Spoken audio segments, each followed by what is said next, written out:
प्रिय विद्यार्थियों, नमस्कार। आज हम कक्षा 12 हिंदी की पाठ्य पुस्तक सृजन के अध्याय 2 से सूरदास रचित भ्रमर गीत के पद अखियां हरि दर्शन की भूखी पढ़ेंगे।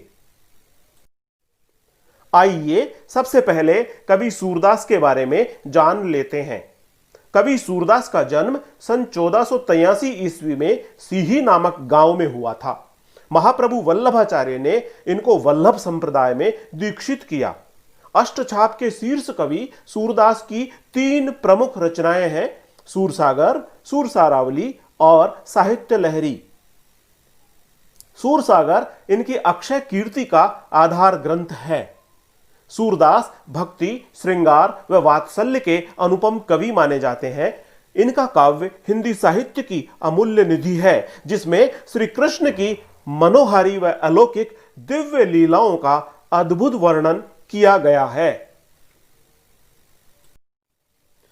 श्री कृष्ण का संदेश लेकर उद्धव जी ने गोपियों से कहा, आप सब श्री कृष्ण का यह संदेश ध्यान पूर्वक सुनिए। आप सब श्री कृष्ण प्रेम में अनुरक्त गोपियों, आप सब श्री कृष्ण से प्रेम करने के मार्ग को छोड़ दीजिए। ज्ञान व योग का मार्ग अपनाइए ताकि आप सबका कल्याण हो सके, आप सबकी मुक्ति हो सके, आपको मोक्ष की प्राप्ति हो सके। लेकिन विरह वेदना में व्यथित गोपियां कहती हैं कि हे उद्धव, हमारी अखियां तो हमारे प्राणाधार श्री कृष्ण के दर्शन की भूखी है। आप ही बताइए, इन नेत्रों की प्यास कब बुझेगी, इन नेत्रों की तृप्ति कब होगी। आइए सूरदास रचित इस पद का सैस्वर वाचन करें। अखियां हरि दर्शन की भूखी, अखियां हरि दर्शन की भूखी, कैसे रहें रूप रस राची, कैसे रहें रूप रस राची, ये बतियां सुन रूखी, अखियां हरि दर्शन की भूखी। अवधि गनत इकटक मग जोवत, तब एती नहीं झूठी, अब इन जोग संदेशन ऊधो, अति अकुलानी दुखी। बारक वह मुख फेरी दिखाओ, दुही पै पिवत पतूखी, सूरसिकत हटी नाव चलायो, सूरसिकत हटी नाव चलायो, ये सरिता है सूखी, अखियां हरि दर्शन की भूखी, अखियां हरि दर्शन की भूखी। आइए इस पद का अर्थ ग्रहण करते हुए इसका भावार्थ समझेंगे। अखियां हरि दर्शन की भूखी।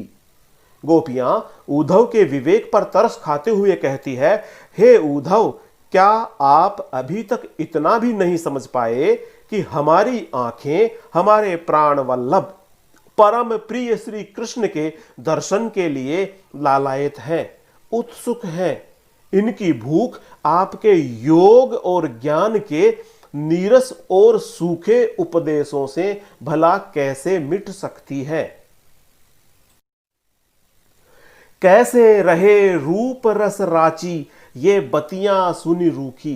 राची का अर्थ है रंगी हुई, रूखी का आशय है नीरस। गोपियां कहती है कि हे उद्धव, विगत दिवसों में जब हमारी आंखें हमारे प्राणाधार, हमारे प्राण वल्लभ श्री कृष्ण के अनुपम अलौकिक एवं दिव्य सौंदर्य का रसपान किया करती थी, और अब वे आपके इन नीरस उपदेशों से भला कैसे संतुष्ट हो सकती है।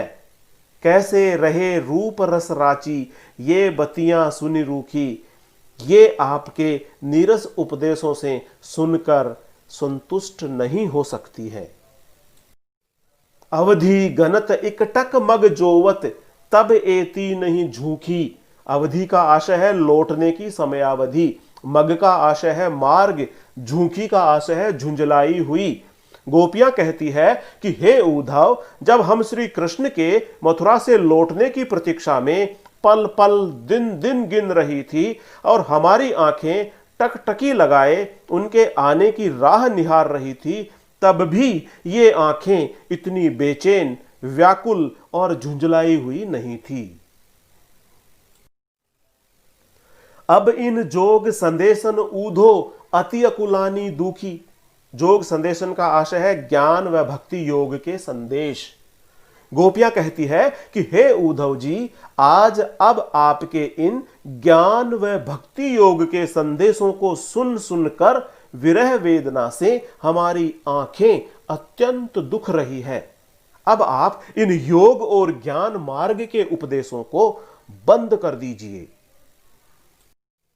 बारक वह मुख फेरी दिखाओ, दूही पय पीवत पतुकी। बारक का आशय है एक बार, पय का आशय है दूध, पतुकी का आशय है हरे पत्ते से बना दोना। गोपियां कहती है कि हे उद्धव जी, बस एक बार हमें हमारे प्राण प्रिय श्री कृष्ण के उस श्रीमुख के दर्शन करा दीजिए, जिस श्रीमुख से वह गोचारण के दौरान गैया का दूध हरे पत्तों के दोनों में दुहाकर पिया करते थे। सूर सिकत हठ नाव चलायो, ये सरिता है सूखी। सिकत का आशय है बालू, मिट्टी, रेत। सरिता का आशय है नदियां। यहां सरिता का आशय है गोपियों का हृदय रूपी नदी। गोपियां कहती है कि हे उद्धव, तुम हठ पूर्वक बालू यानी रेत में नाव चलाना चाहते हो, जबकि हम ब्रजबालाओं की हृदय रूपी नदी तो पूरी तरह सूखी हुई है, यानी जल विहीन है। इस सूखी नदी की रेत में तुम्हारी ये भक्ति और योग की नाव नहीं चल सकती है। हम ब्रजबालाओं की हृदय रूपी नदी तो पूरी तरह सूखी व जल विहीन है। हे उद्धव, आप अपनी योग की नाव को हम गोपियों की सूखी सरिताओं जैसे रिधियों में बलपूर्वक चलाना चाहते हो। तुम्हारा यह प्रयास पूर्णतः निरर्थक और व्यर्थ है। ठीक उसी प्रकार हमारे सामने निर्गुण योग का संदेश व उपदेश भी रेत में नाव चलाने की भांति ही व्यर्थ है। धन्यवाद। प्रिय विद्यार्थियों, ई पढ़ाई YouTube चैनल को सब्सक्राइब करते हुए इसे शेयर, लाइक और कमेंट अवश्य करें। धन्यवाद।